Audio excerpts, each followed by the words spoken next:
Hi guys! If you manage multiple projects, you need insight at a glance.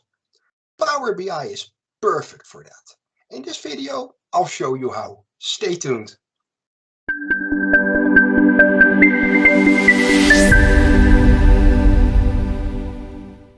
So here we are in Power BI. I kept things really simple. I have a projects table that only contains 5 projects. How can we best visualize this data? The best way is to use a Gantt chart. So what you're going to do, go into your Get More Visuals menu, and then you're going to search for Gantt, and there are a couple of Gantt charts. I myself prefer the one by MAQ Software. Okay, so I already loaded that into Power BI, and we're going to go ahead and apply that on our canvas, make it a bit bigger. And so all we need to do is just simply add the project, add the end date, add the start date, and we're done. So let me change the size a little bit. So we're going to make this 20 and text size 20. Let's forget about the title. Okay, let me resize this a little bit. There we go. Okay, so here we go. We got those 5 projects, and now it's really easy to see when do they start, when do they end, and we also get that dotted line representing today.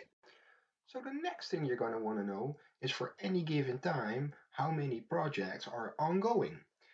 In order to determine that, you need some DAX, starting off by a calendar table. If you need a calendar table, what you want to do is you want to go to my website. Here we go. Then you go into my blog. I'm just going to search for calendar. So many blogs here, but search for calendar. And here we go. DAX for a calendar table. So all we need to do here is simply copy paste that code. I'm going to copy this, select it, copy this, bring this back to Power BI. I prefer to be in my data view. So add a new table. I'm just going to paste that code. Make this a bit bigger. Here we go. Okay, so the default here would be a sales table. Usually that happens quite often, right? But here we don't. We have a projects table. So we want to start at the start date. We want to end at the end date in order to make sure that we get all of the dates. Here we go. So let me enter this. And then you'll see that we have a date table. Here it is. Yeah, so this is our date table that we've managed to create this way. So next, what are we going to do? We're going to obviously use that date table. So take a field out of that calendar table. Let me create a matrix. I'm going to add the year, and I'm going to add the quarter, add the month. Yeah, I do want month names, but also want quarters and days. Okay, so we get that entire drill down hierarchy. Year, quarter, month name. Let's make sure that this month name doesn't get sorted alphabetically, but gets sorted by month. Here we go. So next, now that we set this up, what we need to do is write that measure that counts the amount of projects that are ongoing. So if I'm just going to go ahead and add a measure to this measures table, a new measure. And here we go.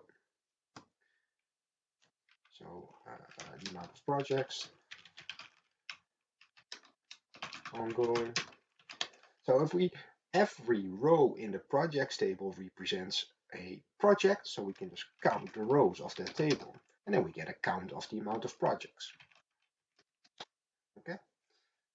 So this does not work yet. If I were to add this here, we're always going to get that value of 5. Okay, so we have to somehow make sure that we change the filter context a little bit to make sure that we only get ongoing projects, not all of them, but only ongoing. Filter context. If you're not sure on filter context, make sure you watch my video on filter context. So the way to change filter context is by using a calculate statement. What we're going to do is first ignore initial filter context, so whatever is getting added out of the row headers into the filter context, we want to make sure that that gets ignored. So don't only use the value coming out of the row header, but use all of them. It's about our calendar table, right? So we only have columns in our calendar table in the rows of this matrix. So we want to make sure that we ignore those. And then next, what we want to do is say, well, that start date, project start date, that should be before the end of the period, right? We want to make sure that we get that, that we do not get any projects that haven't started yet. Okay, so it should start in the period visible in the filter context, so before the last date visible in the filter context.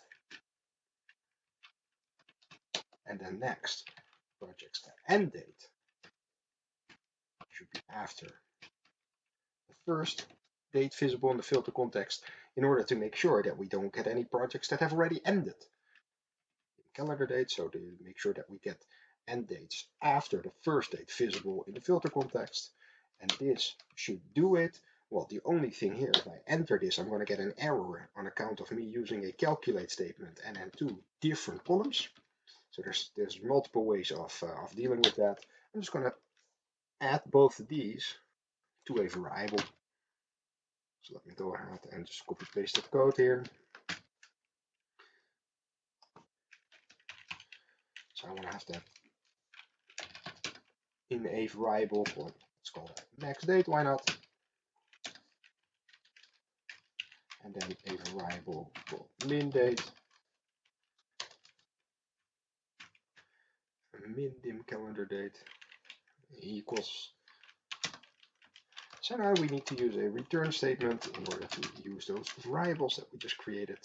And here we're going to replace this max calendar date by the variable we just created, max date. We'll do the same thing here,